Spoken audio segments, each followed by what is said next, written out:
Oi, pessoal. Boa noite. Eu espero que vocês estejam bem, em casa, em segurança. Hoje a gente está iniciando mais um dos nossos encontros aqui no Reactor. Eu estou aqui com o Pedro. Pedro, ele vai fazer a nossa facilitação. Oi, Pedro. Boa noite. Tudo bem? Oi, Caio. Boa noite. Boa noite a todos. Bem, galera, a gente está começando mais um dos nossos encontros aqui no Microsoft Reactor. Eu queria desejar a vocês as boas-vindas a essa sessão. A gente vai ter um workshop prático e vai ter muita coisa bacana. Eu estou bem curioso porque é um assunto espacial, né? E eu particularmente eu curto ler um pouquinho. Sou muito fã de Carl Sagan. Não sei se alguém já leu sobre ele, mas enfim, um cosmólogo antigo. Enfim, hoje eu queria dar as boas-vindas para vocês no nosso espaço do Reactor. Para quem não conhece, o Reactor é um programa global da Microsoft, está presente em mais de 10 países ao redor do mundo, e tudo que a gente faz, o objetivo do programa é ajudar as pessoas a se conectarem, a aprender novas habilidades e a criar com novas tecnologias. Então, toda semana a gente promove algum workshop, algum evento, alguma palestra, painel, enfim, vários formatos de conteúdos que possam ajudar qualquer pessoa a se desenvolver. A nossa programação é sempre gratuita, aberta, acessível e segue o nosso código de conduta. E aí, falando sobre ele bem rapidamente, o código de conduta da Microsoft é muito sobre promover atitudes e comportamentos positivos. Isso inclui também os eventos do Reactor, onde a gente busca oferecer uma experiência respeitosa, amigável e profissional para todas as pessoas, independente de gênero, orientação sexual, aparência, deficiências, idade, raça ou religião. Então, a gente não tolera de forma alguma comportamento assediador ou degradante a ninguém. Então, se por acaso um dia você presenciar uma fala, comportamento ou atitude que você julgue inadequada, por favor, se dirija ao nosso site microsoftreactor.com. Lá você vai encontrar o nosso código de conduta e tem um formulário também que você pode fazer uma denúncia. Se precisar de alguma coisa, também saiba que estou à disposição para ajudar.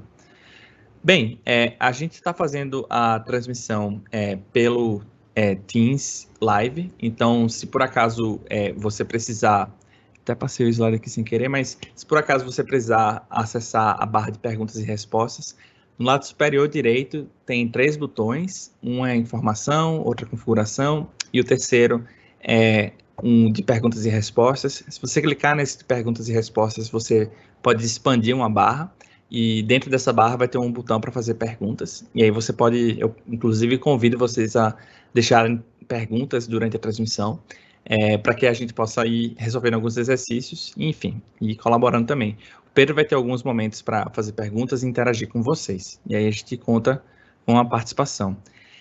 Bem, hoje a gente vai falar sobre introdução ao Python para exploração espacial.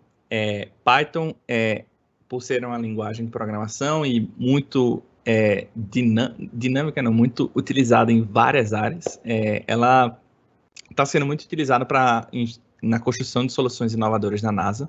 Então, hoje a gente vai ter um workshop um pouco mix de teoria e prática que fale um pouco sobre isso e ajude vocês a entender um pouco como é que é o uso dessa linguagem nesse contexto. Quem está aqui comigo, como eu falei para vocês, é o Pedro. O Pedro, ele é professor do Departamento de Ciência da Computação da Universidade Federal de Minas Gerais, da UFMG. É formado em 2003, mestre em 2007 em Ciência da Computação pela Pontifícia Universidade Católica de Minas Gerais. Ele também tem doutorado na Universidade Federal, na UFMG, com um período de 1 ano como pesquisador visitante na Universidade de Carnegie Mellon, e participou de 5 meses como pesquisador visitante do INRIA Lyon. INRIA Lyon, como é que eu pronuncio, Pedro?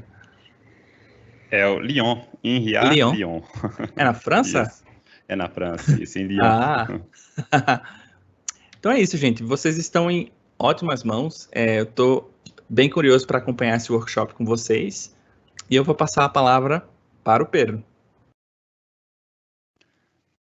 Beleza, gente. Muito obrigado, Caio, pela apresentação. Eu vou compartilhar minha tela. Caio, por favor, me avise se tivermos algum problema, tá? Então, o Caio já me apresentou, então eu vou ser bem rápido, tá? Só deixar claro que a minha experiência principal é com ciência dos dados. Então, eu fico muito confortável em apresentar esse workshop para vocês. Fico muito feliz de poder também ter aprendido algumas dessas coisas. Não se espantem com isso, é um trovão, aqui está chovendo bastante.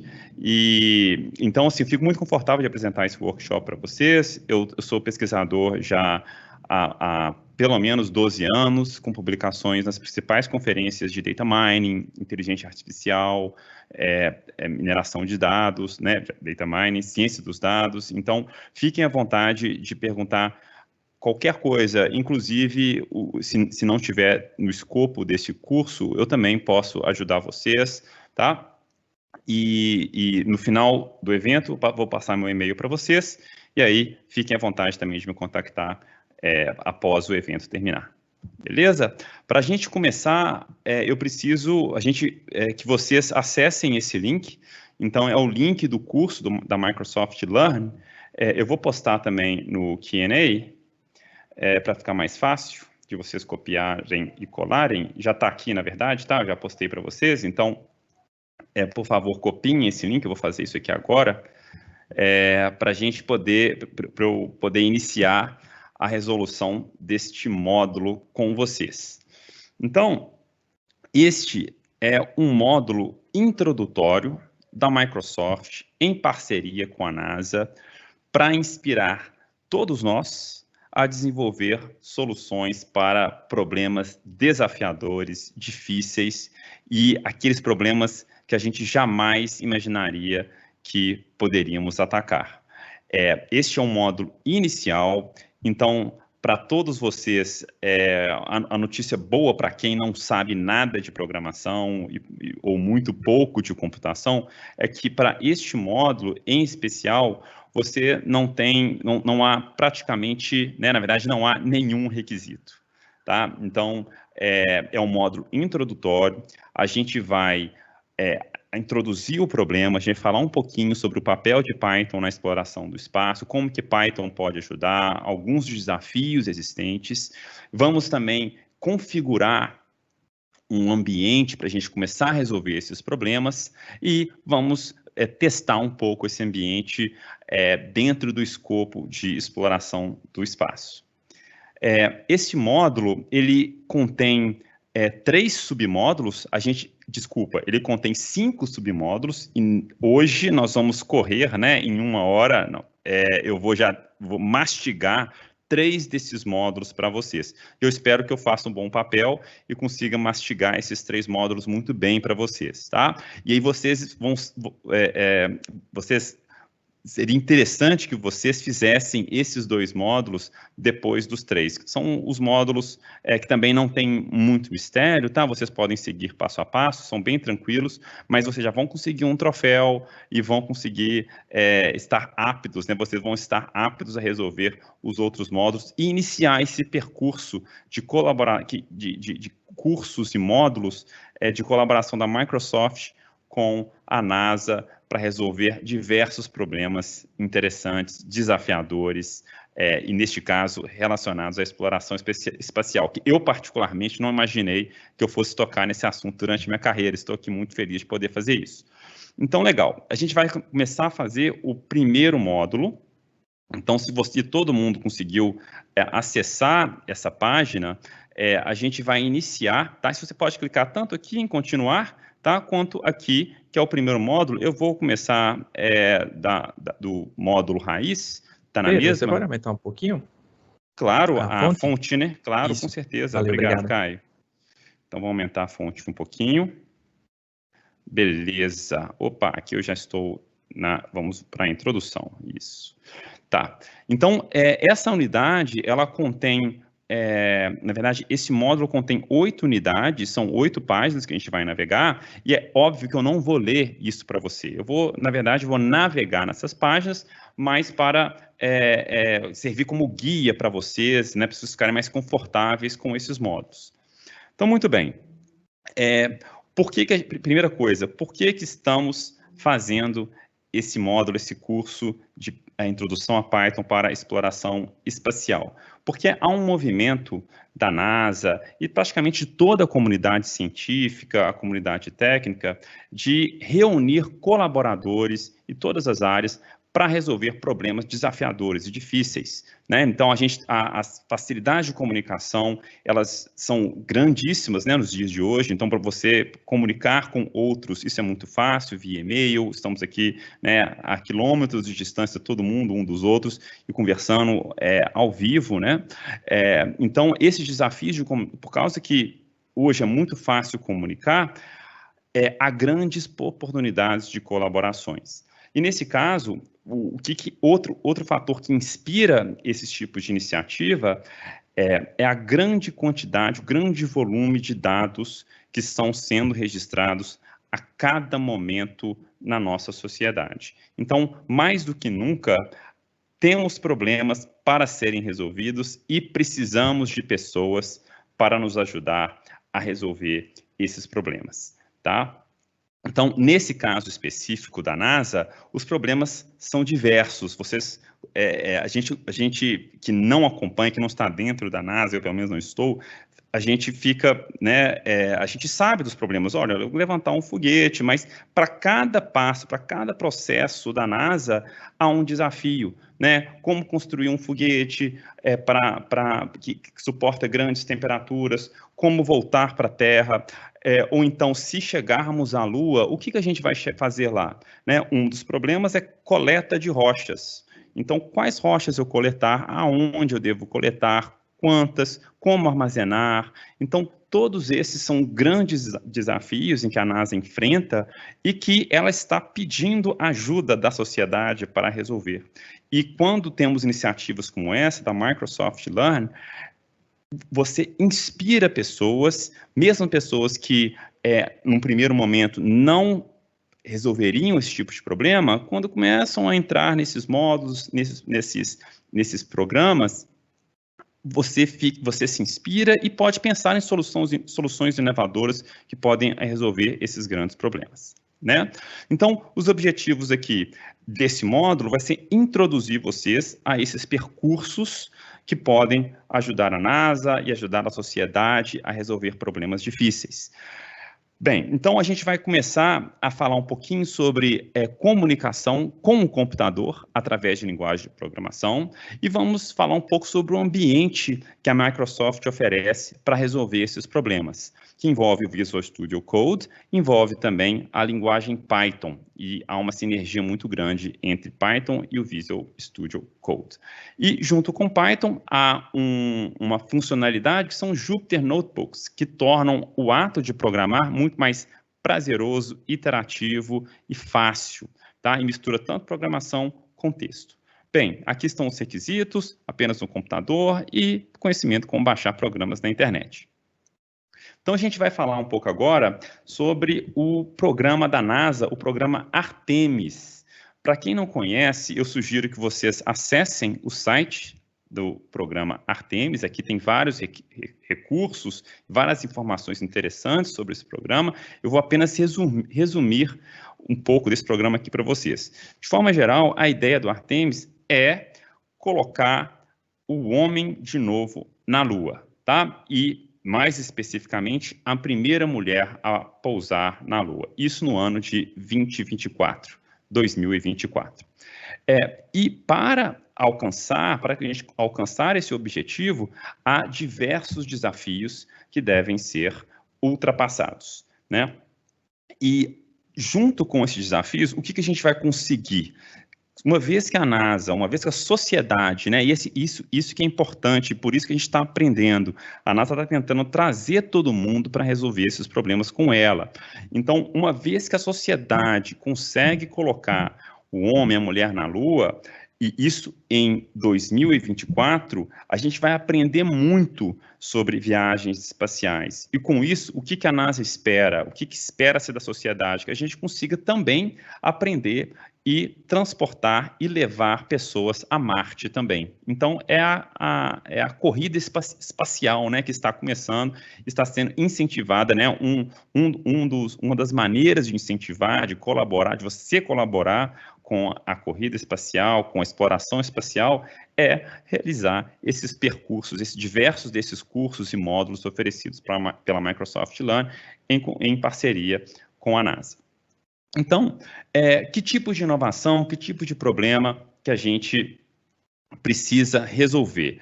Aqui, nessa página, tem alguns dos desafios, alguns dos projetos associados a esses programas, tá?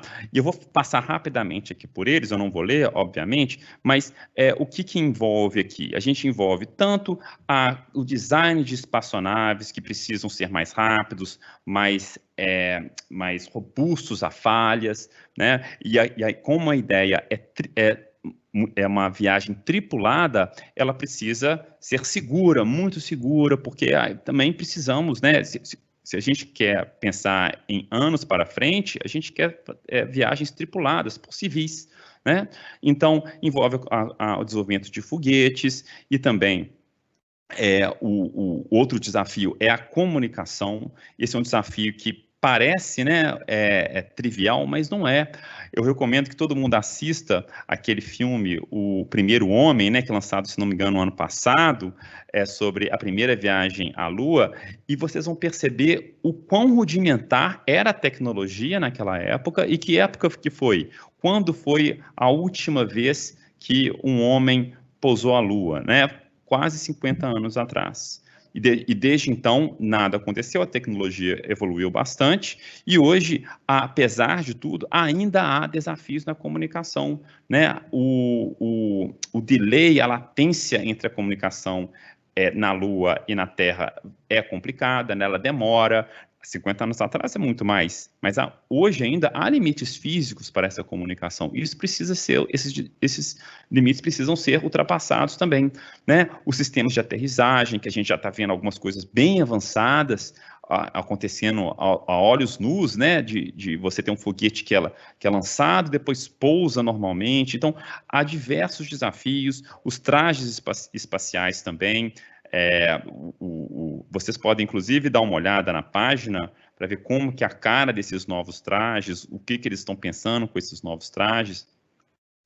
E comparados com os trajes anteriores, né, aqueles trajes pareciam fantasias de festa de Halloween, não é mesmo? Então, há diversos desafios que precisam ser ultrapassados e a NASA conta conosco, com a sociedade, com a colaboração de cientistas, de técnicos e de entusiastas para resolver esses problemas, né? Então, agora a gente vai entender as metas de pesquisa contínua da exploração do espaço. Então, como eu já falei para vocês, a ideia geral é inspirar pessoas. E eu espero que este curso, esse módulo, inspire vocês a seguirem nesses percursos, né? E resolverem outros programas da Microsoft Learn com a NASA. Então, um problema que a gente vai ver aqui, mais especificamente nesse módulo, é o estudo de rochas. Então, como já falei para vocês, quase 50 anos atrás, que foi a última viagem para a Lua. E nesta viagem, diversas amostras de rochas lunares foram coletadas. Vocês podem clicar nesse link aqui também, que vai levar ao site onde você pode explorar um pouco sobre essas amostras de rochas. E há um grande desafio de entender como são essas rochas, porque você não pode simplesmente destruir as rochas, né? Então você não pode pegar a rocha, quebrar ela, explorar ela. Por quê? Porque é uma amostra finita, limitada. A gente não tem muitas, né? Inclusive algumas são proibidas de serem tocadas, elas ficam reservadas em containers, em espaços a vácuo, né? Que você não pode ter qualquer interferência para ter uma análise unicamente visual. Então, nessas próximas missões à Lua, a ideia é ampliar essa amostra de forma que outros estudos e outras pesquisas possam ser realizadas. E aí há diversos desafios. Então, quais amostras de rocha coletar? Quantas temos aqui? Quantas precisamos? Quais são as mais interessantes? Quais são aquelas que a gente pode ignorar? Em quais partes da Lua a maior probabilidade de terem rochas que a gente quer? E como que vai ser o transporte? Como que vai ser a coleta? Então, tudo isso faz parte de desafios que precisamos resolver. né? Agora, como que a gente vai conseguir resolver isso? Bem, a NASA, ela iniciou alguns projetos de ensino, tá? E de colaboração com a sociedade.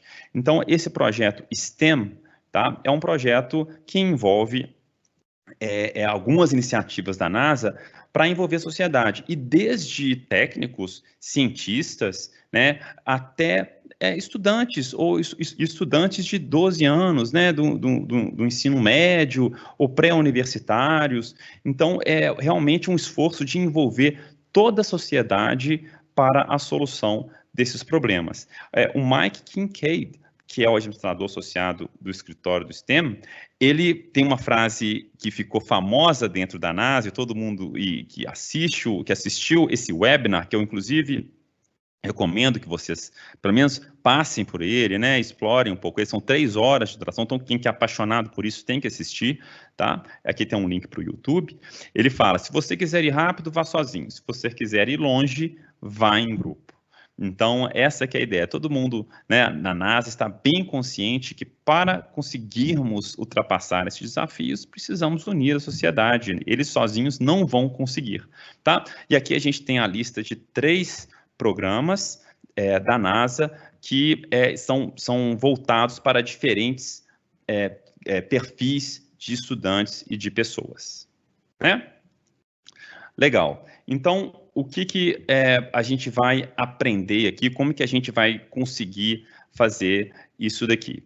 Nesse webinar, há também algumas pessoas, tá, relacionadas à NASA que explicam alguns desses desafios. Então, de novo, eu acho interessante que vocês corram atrás e vejam o que essas pessoas têm para falar. Eu não vou entrar em detalhes aqui, mas a meta de todos eles é inspirar a sociedade, tá? Como eu falei aqui para vocês. E esse módulo aqui, como ele não tem nenhum requisito, a ideia desse módulo, desse curso que estamos fazendo aqui, desse workshop, é inspirar vocês, tá? Legal. Então, vamos falar um pouco agora sobre as práticas de ciência dos dados e código para resolver esses problemas. O que a gente vai aprender logo no módulo seguinte é a instalar o Visual Studio Code e começar a trabalhar com Visual Studio Code e Python para resolver esses problemas. Tá? Existe também a plataforma Azure, que é muito interessante, porque você pode ter acesso a recursos computacionais gigantescos a um preço muito baixo.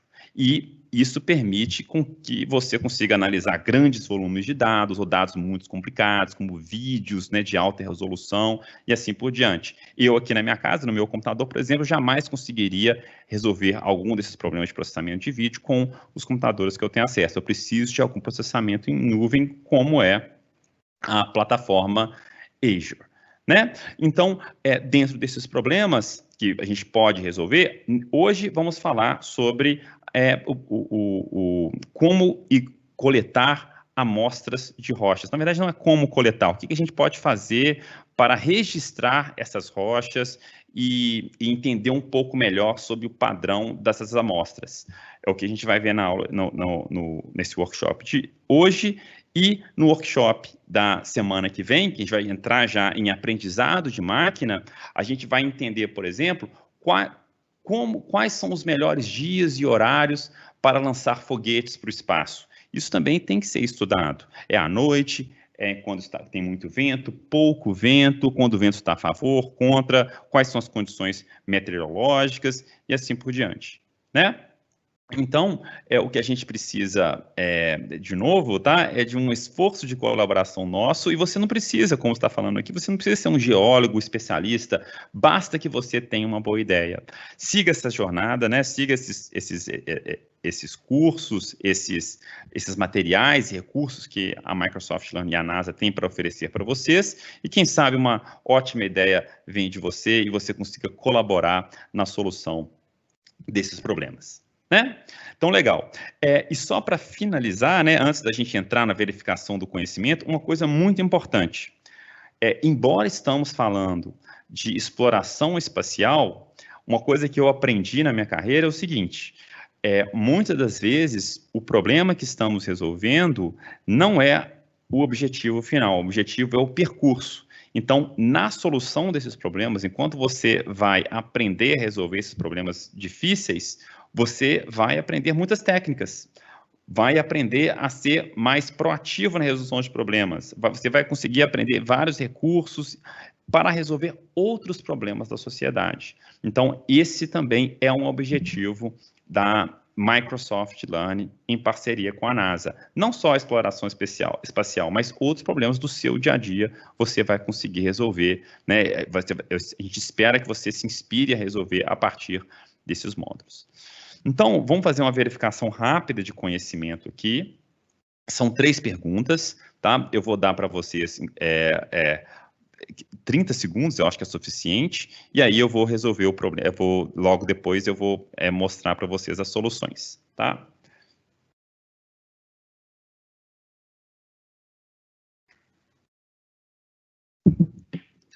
Então, a primeira pergunta, qual é a meta dos módulos do Microsoft Learn com a temática da NASA, tá? Tornar-se um astronauta, inspirar cientistas a concentrarem-se na exploração espacial, inspirar a persistência e inovação de resolvedores de problemas de todos os setores, inspirar inovações para o programa Artemis, né? Pode ter uma dúvida, né, porque todos são muito relacionados ao que o Microsoft com a NASA quer fazer, mas o objetivo principal é inspirar a persistência e a inovação de resolvedores de problemas de todos os setores, tá? Não só para a exploração espacial, mas também para outros problemas que a sociedade enfrenta. E é só a gente olhar ao redor e a gente vê problema, né? Tem muito problema ainda para ser resolvido pela sociedade, né? Aqui um pouco mais trivia, né? Questões de trivia. Quando foi a última vez que o homem pousou na Lua? Quase 50 anos. E quando a próxima pessoa pousará na Lua? É o projeto Artemis. O objetivo é que isso seja em 2024, né? Vamos verificar as respostas. Ok, parabéns. Continuar. E aí, nesse módulo, né, a gente aprendeu, né, algumas dessas iniciativas da NASA e em colaboração com o Microsoft Learn para resolver problemas difíceis que a sociedade enfrenta. Legal, vou desbloquear aqui essa conquista, bacana, e vamos continuar. Beleza, então terminamos o primeiro módulo, vamos agora para o segundo módulo, que é instalar ferramentas de codificação para desenvolvimento em Python. Esse módulo, gente, ele é muito simples e eu poderia instalar essa ferramenta aqui com vocês, mas eu vou mostrar como que faz isso, né? Porque às vezes o download demora um pouco mais, a instalação demora um pouco mais, e eu não quero perder o tempo de vocês mostrando como isso é feito. Então eu já instalei essas coisas e vou mostrar basicamente como que faz, tá? Então, vamos instalar o Visual Studio Code, o Python e o Jupyter Notebooks na nossa máquina. Então, vamos começar? Bem, então, o que a gente vai fazer aqui, né? Instalar esses recursos e, de novo, não temos pré-requisitos nenhum. Beleza. Antes de começar, para aqueles que ainda não programam, é importante a gente entender por que a gente está fazendo essa instalação. Porque os computadores, eles têm recursos que nós, seres humanos, não temos. A capacidade de realizar bilhões de operações matemáticas em menos de um segundo. E por causa desses recursos de processamento, de memória, a gente precisa se comunicar com eles e pedir com que, né, e mandar, na verdade, né, que eles realizem operações, que eles realizem instruções ou operações que a gente quer que ele faça. E como que a gente faz isso? Bem, o computador só entende binários, vocês já ouviram falar disso, né? Só entende zeros e uns. E aí, para a gente conseguir traduzir uma linguagem que nós humanos entendemos razoavelmente bem para zeros e uns, aí existem as linguagens de programação, ou simplesmente um código, né? Um código que vai ser traduzido para zeros e uns, tá? Então, como que a gente codifica? Como que eu transformo uma instrução, um conjunto de instruções em zeros e uns? Como eu falei, através das linguagens de programação. Uma dessas linguagens é o Python, que a gente está vendo neste workshop. Tá? Então, basicamente, a gente vai precisar de escrever algumas instruções usando a sua linguagem. A gente pode até pensar uma linguagem como um inglês, um alemão, então eu preciso obedecer algumas regras de sintaxe, né, para que esses comandos sejam traduzidos de forma perfeita, e então, para a gente enviar essas instruções, escreva na linguagem de programação, essa linguagem vai ser traduzida para zeros e uns, e o computador vai executar as instruções que a gente escreveu na linguagem, que é muito mais fácil que zeros e uns. Tá? E aí, como que eu executo e depuro esse código? Primeiro, vamos começar com a execução, né? Eu vou escrever o código, e aí? Vou escrever, o que eu faço? Bem, eu preciso de um compilador ou de um interpretador para transformar esse código em linguagem de máquina, em zeros e uns. A gente vai ver aqui o VS Code, né? o Visual Studio Code, para fazer isso para a gente de forma automática, sem que a gente se esforce muito. Escreva o código, aperta o botãozinho, já está rodando, o computador já está executando para a gente. E o legal do VS Code é que ele já nos avisa quando o nosso programa tem erros de sintaxe ou que eu estou escrevendo algo que não vai ser interpretável. Então, quando tem algum erro na minha linguagem, ele nos avisa. O que ele não nos avisa é quando o nosso código contém bugs ou erros de lógica. Aí, para isso, eu preciso depurar o meu código. Eu preciso executar ele e identificar em qual ponto do código há um erro. Tá? Então, como que a gente depura? Existem softwares que já fazem a depuração de forma mais ou menos automática, basta que eu acompanhe como isso é feito. No entanto, você pode depurar simplesmente imprimindo pontos do código onde você acha que tem um erro e você vai acompanhando, né, passo a passo, a solução, a execução do seu problema. Então, basicamente, o que você vai fazer? Tá, é similar a um método científico. Então, para depurar, você vai ter uma hipótese, o que deveria estar acontecendo que não está acontecendo? Uma contagem errada, uma impressão errada, uma conta que eu acho que deveria ser feita, que não foi, tá? Você tem essa hipótese do que deveria ser feito, você vai reunir essas informações olhando para o seu código, ver onde é que está o erro, né? E aí você vai analisar o momento que a execução difere do comportamento esperado. É neste ponto que tem um erro. É neste ponto? Então, eu vou modificar o código para tentar acertar, e aí eu testo novamente. Se o problema persistiu, eu vou repetir esse loop. Tá? Essa é uma ideia alto nível de como resolver problemas de código. Existem, como eu falei para vocês, softwares e processos que deixam essa operação mais fácil. Tá? Legal. Então, vamos agora descobrir o poder de resolver problemas usando o Visual Studio Code, tá? Então, esse é um software, é um programa que você vai baixar e ele tem algumas características. Primeiro, ele é um editor de código excelente. Então, ele é muito fácil escrever código nele, tem um visual legal, ele é altamente configurável e também é um software livre, ou seja, qualquer pessoa pode modificar e aprimorar o VS Code. Tá? E, por fim, ele é um software extensível, então ele é adaptável a praticamente todas as linguagens de programação, e se você acha que que há alguma funcionalidade que falta nele, você pode criar uma extensão para ele. E a gente vai, neste workshop, instalar 2 extensões para ele. Tá?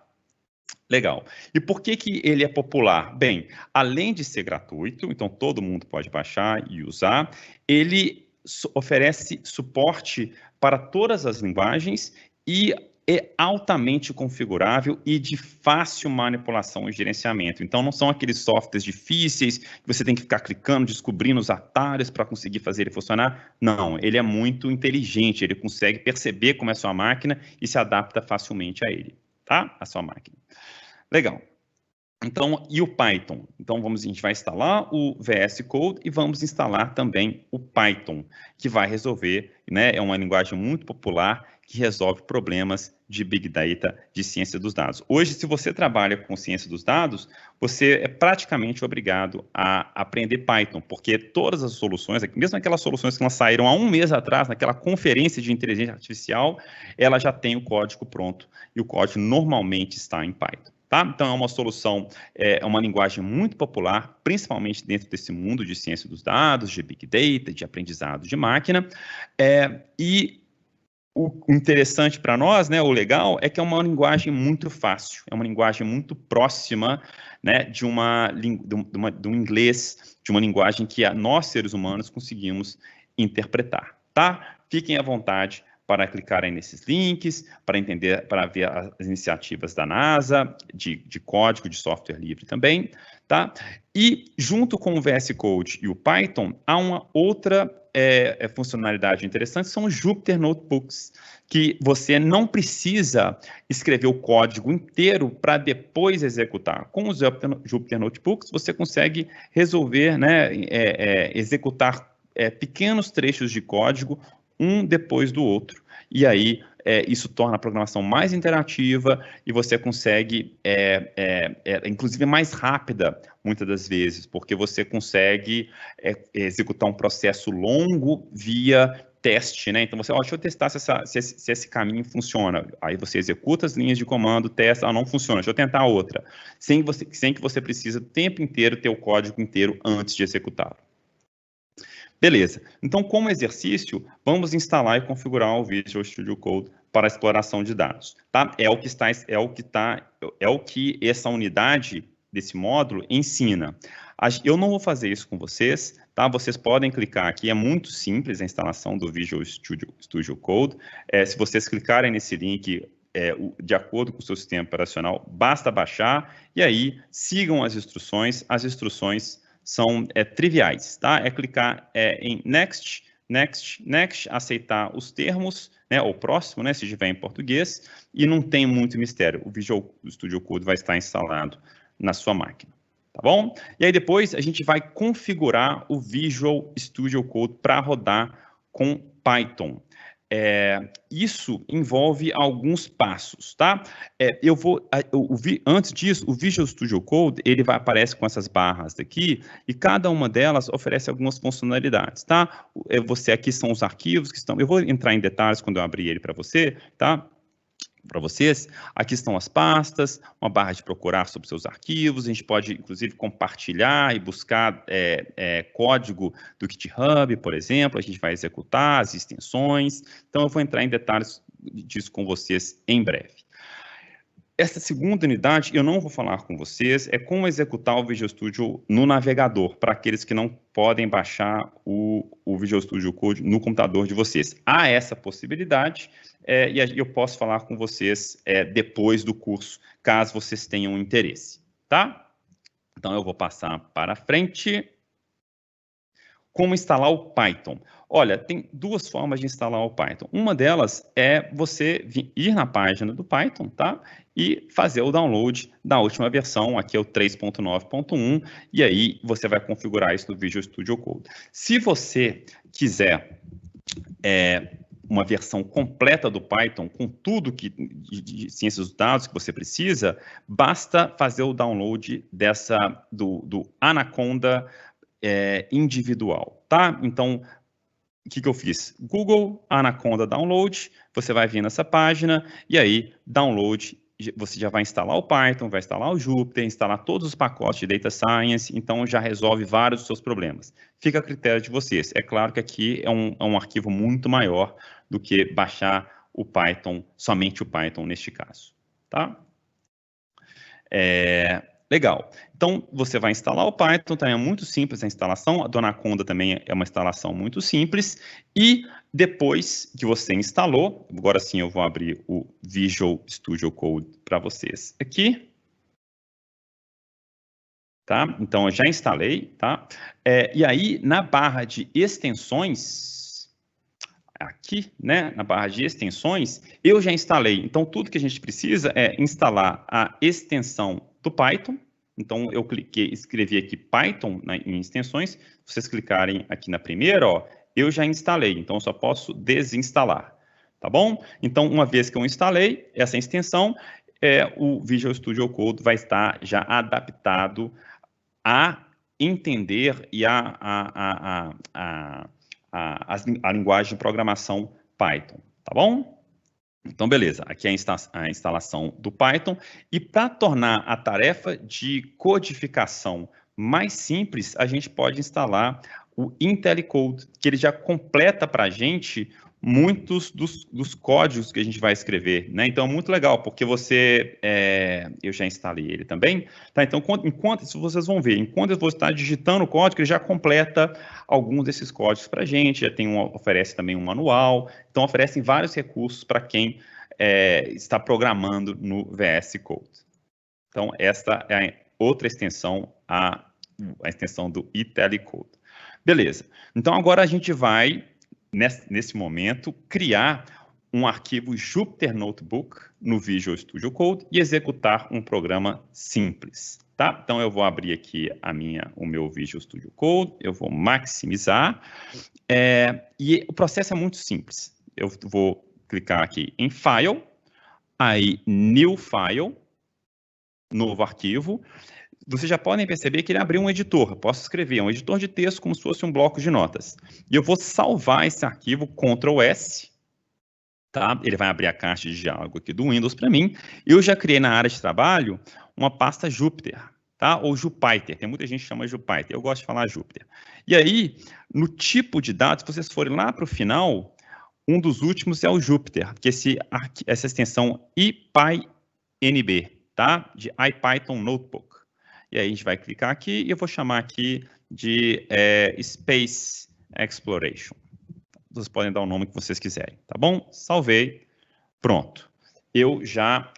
Agora eu já estou apto a rodar um arquivo Jupyter Notebook que vai ser interpretado por Python. Alguns de vocês, que aí, no meu caso, né, o Python já foi reconhecido automaticamente pelo VS Code.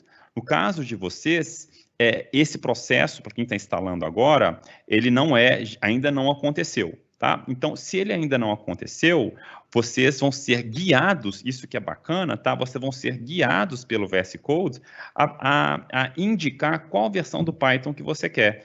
No meu caso, se eu clicar aqui, né, eu tenho duas versões. Eu tenho o Python 2.7.9 instalado no meu computador e tenho também o Python 3.6.4 que veio da minha distribuição Anaconda. Então, é esse que eu quero, eu vou escolher, tá? Se você já tem alguma, o VS Code também já vai automaticamente reconhecer e você vai estar pronto para executar.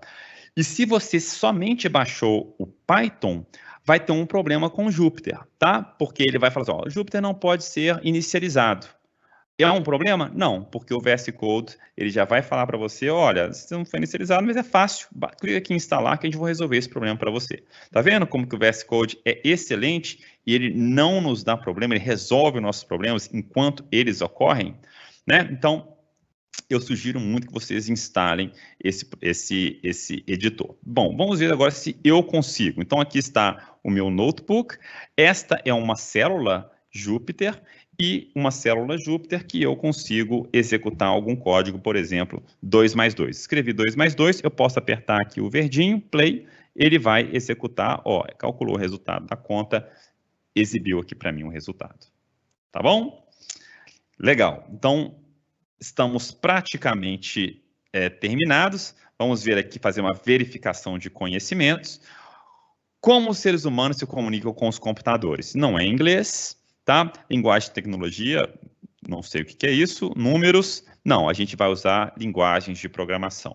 Quando o software é um software livre, isso significa que você precisa de um amigo? Não. Se você precisa pagar, os seus recursos serão adicionados? Também não. Ninguém pode ver o código? Não. Qualquer pessoa pode desenvolver e adicionar conteúdo a ele. Sim, é isso aí. O Visual Studio Code tem todas as características abaixo, exceto, é um editor de código? É um software livre? Custa $50? Não, não é. Então, esse aqui, exceto isso daqui. Né? Então, ganhei meu XP, vamos continuar com o nosso curso. Então, a gente instalou o Visual Studio Code, eu mostrei para vocês como é que o Python funciona, né, como é que funcionam as linguagens de programação, e agora nós vamos para o terceiro módulo do nosso curso, do nosso workshop, que é escrever Python básico em notebooks no Visual Studio Code. Aqui, gente, eu vou mostrar para vocês algumas funcionalidades básicas de programação. tá? Dentro do contexto de exploração espacial e de coleta de rochas. São códigos muito simples que vão deixar vocês, principalmente aqueles que nunca programaram, mais confortáveis em executar programas, em executar código. Tá? Então, o que eu vou fazer aqui para ficar mais fácil, um pouco mais interativo? Eu vou dividir a minha tela, então eu vou colocar a tela, o curso aqui, e vou colocar o notebook, o Visual Studio Code aqui do outro lado, tá? Caio, você me avise se tiver se não tiver legal, tá? A exibição aqui, por favor. Então, legal. Então, a gente vai ver algumas coisas de programação, alguns recursos de programação, tá? Comentários, matemática, variáveis e algumas funções. Eu vou passar rapidamente por isso com vocês para deixar vocês mais confortáveis com programação e o que a gente pode fazer. E o mais legal na verdade não é o mais legal, uma funcionalidade interessante desses cursos da Microsoft Learn é que todos os códigos que disponíveis, você pode facilmente copiar e colar, né, Ctrl+V, aqui para células do Jupyter. E você pode executar elas apertando Play, esse botãozinho Play aqui, Run Cell, ou simplesmente Shift, segura o Shift e aperta Enter, executa também. Pedro, mas não aconteceu nada. Sabe por que não aconteceu nada? Porque esse símbolo aqui de jogo da velha indica que essa linha não deve ser processada e executada pelo computador. É um comentário. A gente pode escrever qualquer coisa. Opa, mais um. Aqui. E nada acontece. Tá? É um código, na verdade, é um texto que não vai ser processado como um código a ser executado pelo computador. Tá? Então, isso é um comentário e há diversas formas de usar comentários no código para indicar, por exemplo, que há algo ainda a ser feito no seu programa. Então, aqui está to do. Termina de escrever essa função que eu não terminei. Tá? Então, você pode escrever em blocos, como eu fiz aqui. Então, é muito importante que você faça uso de comentários para deixar o seu código mais legível, para que outras pessoas, quando forem editar o seu código, elas consigam entendê-lo melhor. Ok? Então, o Python pode fazer também, obviamente, né, algumas aritméticas básicas. Então, por exemplo, uma coisa trivial é a soma. Então, se eu tenho, por exemplo, duas pilhas de rochas espaciais, uma contendo 3 rochas e outra contendo 6 rochas, gostaria de saber o resultado dessa conta. 3 mais 6, né? Mas é claro que essa conta é muito simples. Se eu tenho contas mais complicadas, sem problemas também. Instantaneamente são resolvidas pelo computador. E eu confesso que muitas das vezes, quando eu estou aqui, preciso realizar uma conta complicada, eu não abro a calculadora, não. Eu vou direto no Python e fica mais fácil, tá vendo? Aí eu tenho aqui o registro dessas contas, fica fácil editar depois, eu prefiro, eu acostumei com isso. Então, outras coisas, por exemplo, se tem um soma, eu tenho também subtração, simples, né? Se eu quiser perder, se eu perdi 3 unidades de oxigênio, quantas que eu tenho agora? 12. Multiplicação, também muito simples, vamos copiar aqui, ó. Eu quero saber o quão longe o meu foguete vai. Então, 17.000 vezes 2, né? Ele vai a 34.000 quilômetros, por exemplo. Tá? Então, todas essas operações básicas, Python resolve rapidamente. Alguns detalhes em relação à divisão. Vamos copiar essa daqui, ó. Ctrl+V. Se eu tenho 100 rochas e eu quero dividir essas 100 rochas em 4 pilhas, quantas rochas vão ter em cada pilha? 25. Olha o ponto zero aqui. Esse ponto zero é por quê? Porque o tipo mudou, né? Agora não é um tipo inteiro. E se eu tiver, por exemplo, 102 rochas, quantas rochas eu tenho em cada pilha? 25.5, eu não quero quebrar as minhas rochas, então eu tenho um problema. Nesse caso, eu posso fazer o quê? Usar uma operação mais sofisticada do Python, que é a divisão inteira, que são essas 2 barras. Quando eu executo agora, aí sim, ele vai me retornar o resultado como se fosse a conta inteira, que a gente aprende lá no início, quando a gente está aprendendo matemática, né? 102 dividido por 4 é quanto? É 25. Né? E resta quanto? Bem, eu tenho que calcular o resto também. Posso calcular o resto como? 102, uso esse operador por cento, 4, ele vai me retornar o resto. Olha lá, o resto, 2. Tá? Então, algumas operações mais sofisticadas que a gente pode também executar em Python. Então, além do resto e da divisão inteira, outra operação é a exponenciação. O que é isso que eu estou fazendo aqui? O que são esses dois asteriscos? É 10 elevado, tá, a 5,37. O que a gente está mostrando aqui é o quão longe a Lua está da gente. A Lua está a essa distância em milhas aqui da Terra. Tá? 10 elevado a 5,37. E vocês podem realizar qualquer operação de exponenciação. Por exemplo, 2 elevado a 10. Quanto que dá? 1024. Quem lembra da raiz quadrada ou da raiz cúbica, né? 2. Vamos calcular aqui, por exemplo, a raiz quadrada de 9. 9 elevado a 0,5. Né? Isso aí é o cálculo da raiz quadrada também, ó, 3. Então, 10 elevado a menos 1, 0,1. Tá? Então, é uma operação muito útil que a gente vai usar bastante quando estivermos programando em Python. Legal. Vamos ver agora variáveis, que é um dos conceitos mais importantes de toda a programação.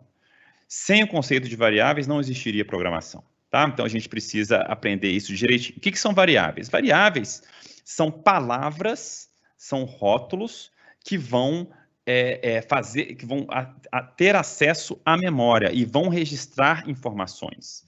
E elas podem registrar informações de diversos tipos. Então, aqui eu criei, né, foram criadas 4 variáveis. E esses nomes, ó, essa aqui é uma variável do tipo inteira. Esse nome foi eu que dei, né? Na verdade, foi o módulo que deu. Number of rocks. O que isso está falando? Está falando que existe uma área da memória que eu vou chamar de number of rocks e eu vou armazenar nessa área da memória, eu não preciso nem preocupar que área que é essa, 5. Tá? Essa é uma variável inteira. Variável inteira significa o quê? Que os valores que essa variável vai assumir são só valores inteiros, do conjunto de números inteiros. Não tem parte fracionária. Se eu quero parte fracionária, eu vou criar uma variável do tipo float. Tá? Criei aqui, por exemplo, temp in space, temperatura no espaço. Olha, isso aqui é em Fahrenheit, tá? Menos 457,87. Se eu posso armazenar também uma variável, pode armazenar texto, entre aspas duplas, o texto que eu quiser. E aqui uma variável do tipo booleana, falso ou verdadeiro, tá? 1 ou 0. Então, criei essas variáveis e olha que legal. Eu posso agora manipular essa área da memória. Por exemplo, se um número de number of rocks eu quero imprimir, ó, 5, tá lá, foi o que armazenei. Se eu quiser aumentar, e olha aqui o IntelliCode já completando para mim. Se eu quiser aumentar essa área de memória, não, meu número de rochas agora é 100. Então, eu posso atribuir 100.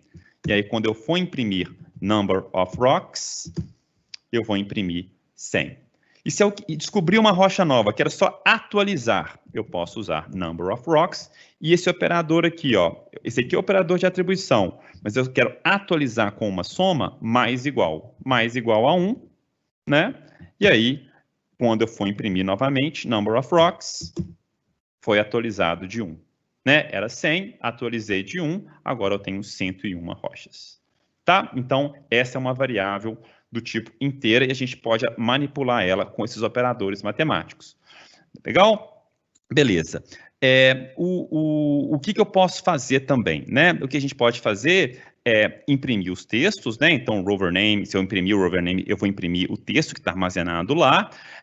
E eu posso, e uma das coisas que variáveis são mais usadas para é como contadores, que é a ideia do number of rocks também, tá? Então, aqui, ó, a gente está criando um contador de rochas do tipo basalto. Então, eu iniciei, ela é 0, e aí eu posso atualizar, como eu mostrei para vocês, de diversas formas. Posso passar para 3, posso incrementar de 1, né? Uso o próprio nome da variável, então, quanto que vale aqui? Ora, é 3, então aqui vai ser 3 mais 1, 4. E aqui eu estou simplesmente imprimindo, ele vai imprimir 4 para mim, tá?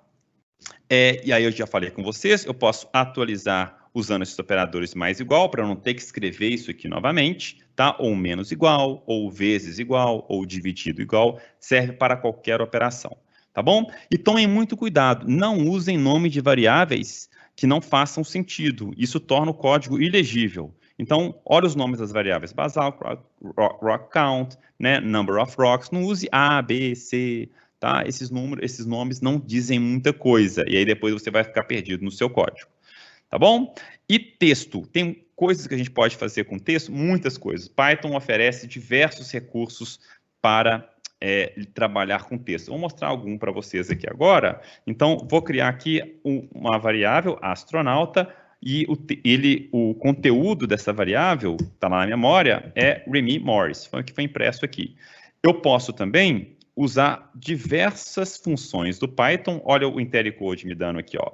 Capitalize, center, count, tá? Eu posso usar todas essas funções para manipular texto. Uma muito simples é o upper. Olha o que o upper faz.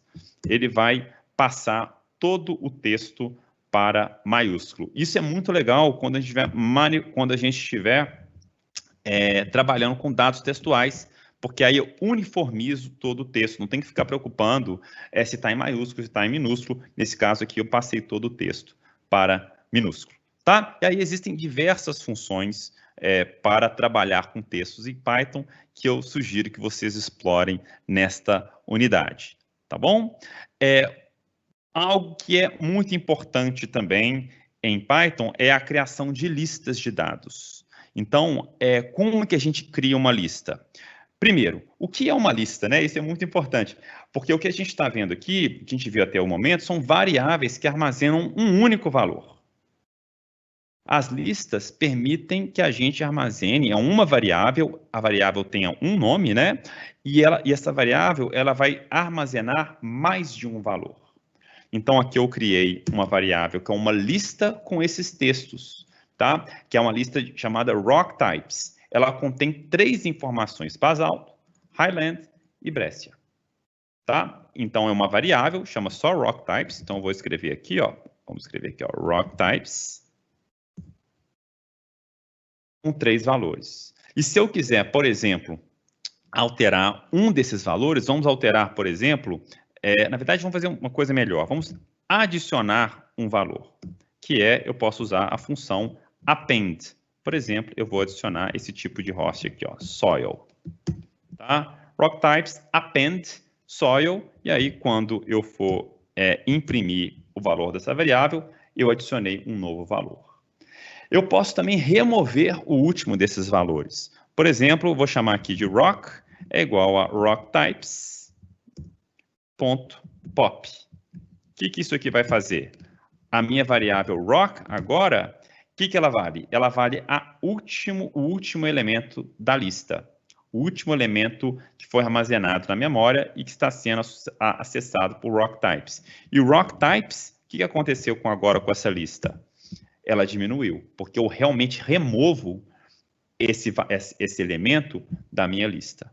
Tá? Então, listas são objetos muito poderosos e em Python eles são especialmente poderosos porque eu consigo criar uma lista com diferentes tipos de dados. Isso não é possível em C e nem em Java, por exemplo.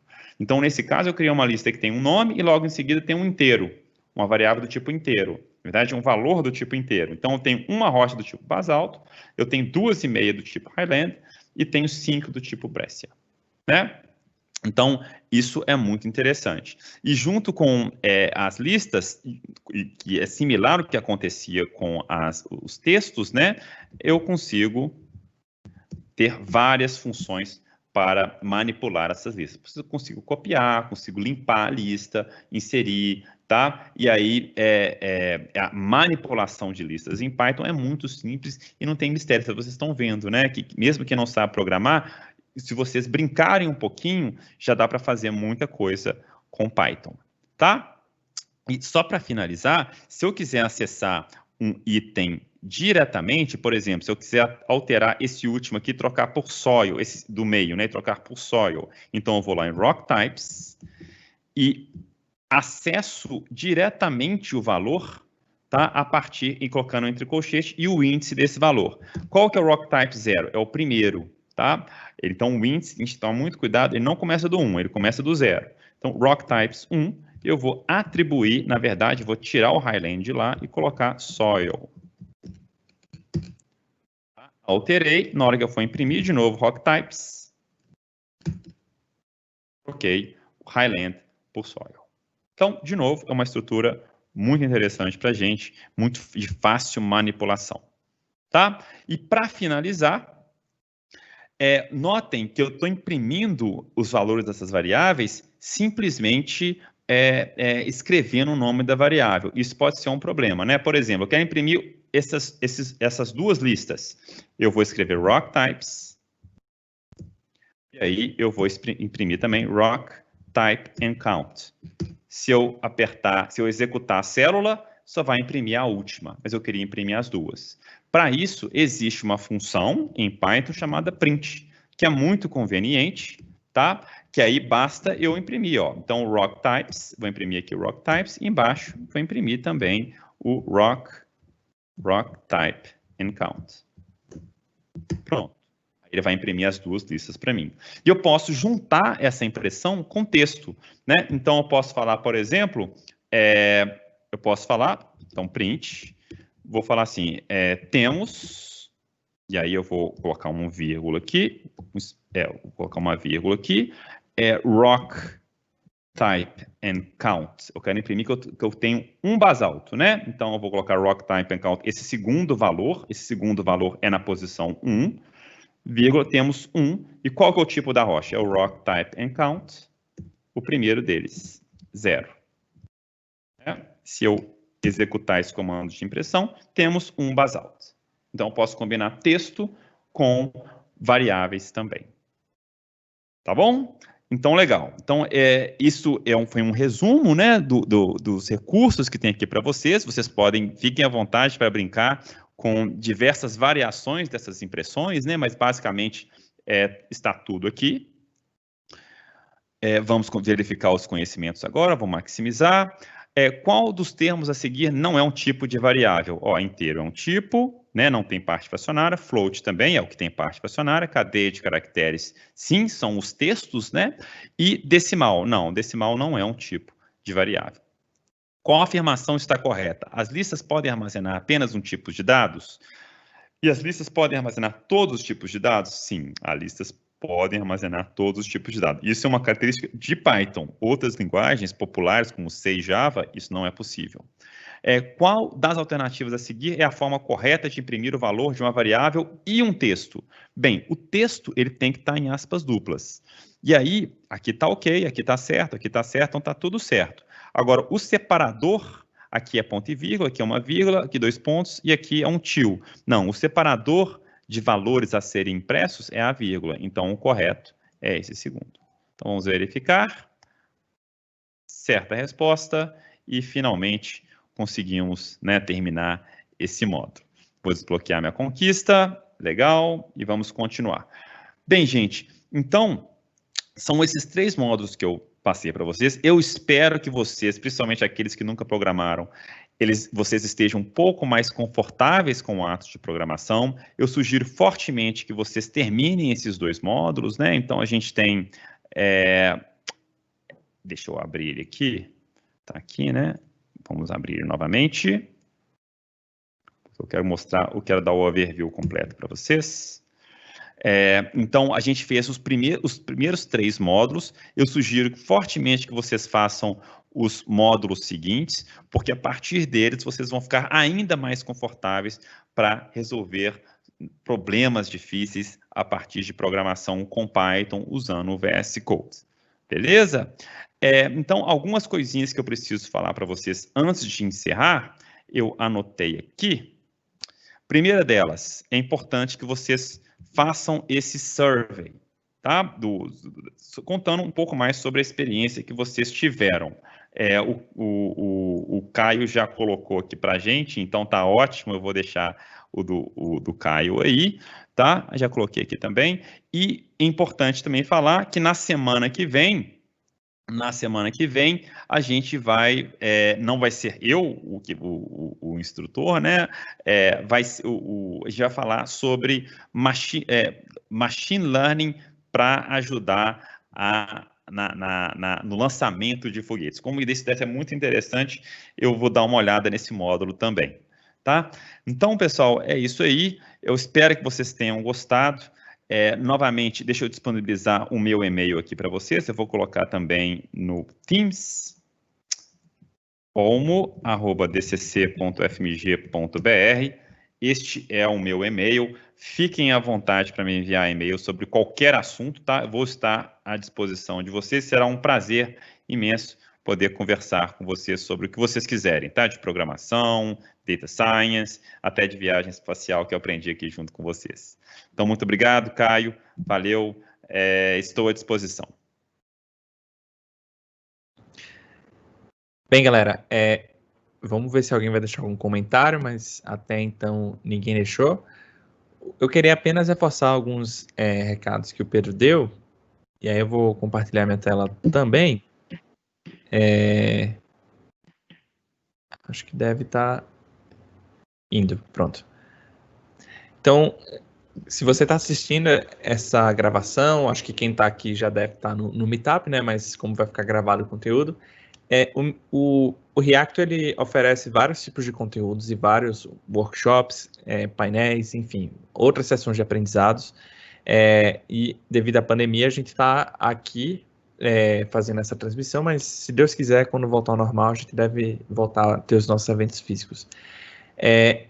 Quem quiser participar é só procurar pelo Meetup do Reactor São Paulo ou acessar o link ak.ms/reactor-sp e você vai entrar no nosso Meetup.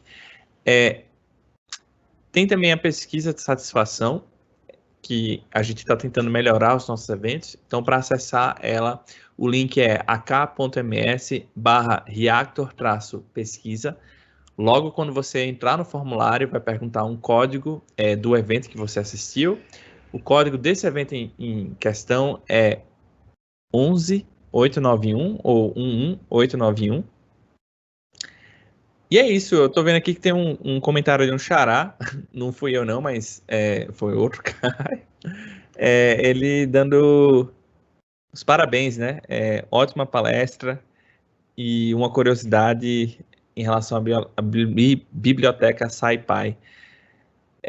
A mesma é muito utilizada no meio científico, como o caso da exploração espacial. O que é que você acha, Pedro? Pois é, Caio, obrigado os dois Caios, né, pela palavra, e o Caio, obrigado pela pergunta. Bem, Caio, SciPy, eu posso falar com tranquilidade, tá? Eu não sei como que ela é usada na exploração espacial. Essa é uma excelente pergunta, mas eu posso te falar com tranquilidade que se eu tivesse que apostar, eu falaria que ela é muito usada, porque se tem uma biblioteca de Python que é excelente ou com um nível de excelência altíssimo, é o SciPy. Tanto de documentação quanto de reliability, eu não sei traduzir isso direito, confiabilidade. Então, você pode confiar no código do SciPy. E ele é usado em praticamente todas as áreas. Eu usei bastante e todos os pesquisadores que eu conheço e profissionais que trabalham com machine learning que eu conheço, o primeiro recurso que eles usam de Python é SciPy. Você só vai sair do SciPy se no SciPy não tem, tá? E aí isso pode acontecer. Então, por exemplo, as soluções mais recentes de Deep Learning, elas não estão presentes no SciPy. Aí, ou tem um código em outra biblioteca, tá? Às vezes acontece, ou então é alguma biblioteca que, inclusive, usa SciPy. Então, é muito comum, por exemplo, você ter uma solução, por exemplo, no PyTorch, que usa o SciPy.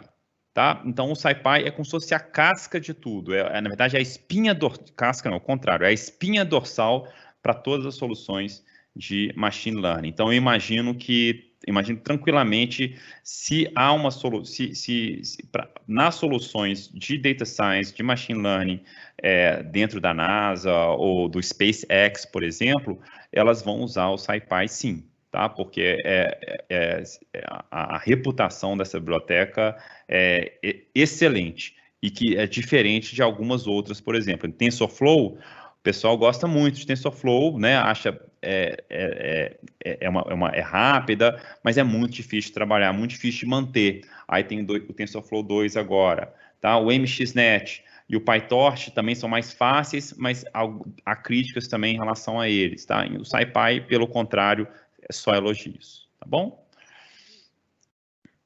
Beleza.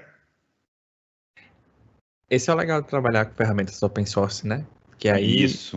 a galera sai usando e, enfim, E incorporando, melhorando, né? vão surgindo inúmeras aplicações e em escala, né? Teve inclusive um amigo meu que ele é da Alemanha, ele tem uma ferramenta open source também, e ele conseguiu, né? Que é difícil, não é fácil você criar uma plataforma open source e crescer ela. Ele falou, cara, se você quer criar um padrão na indústria, o caminho é open source.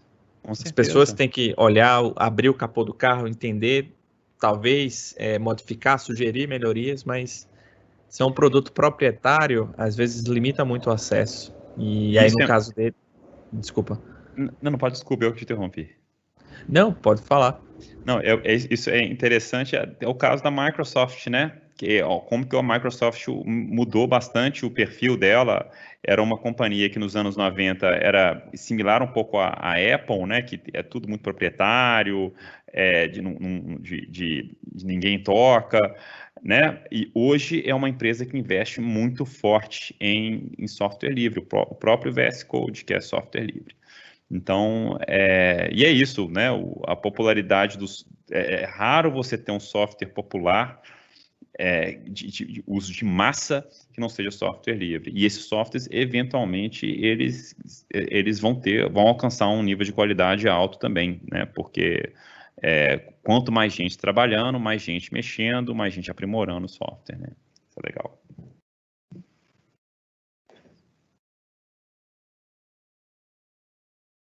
O microfone.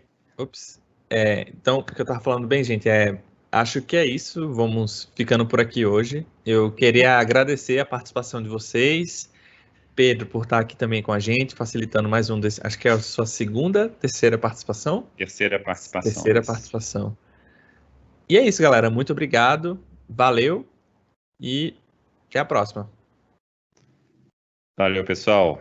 Até a próxima. Tchau, tchau. Um abraço.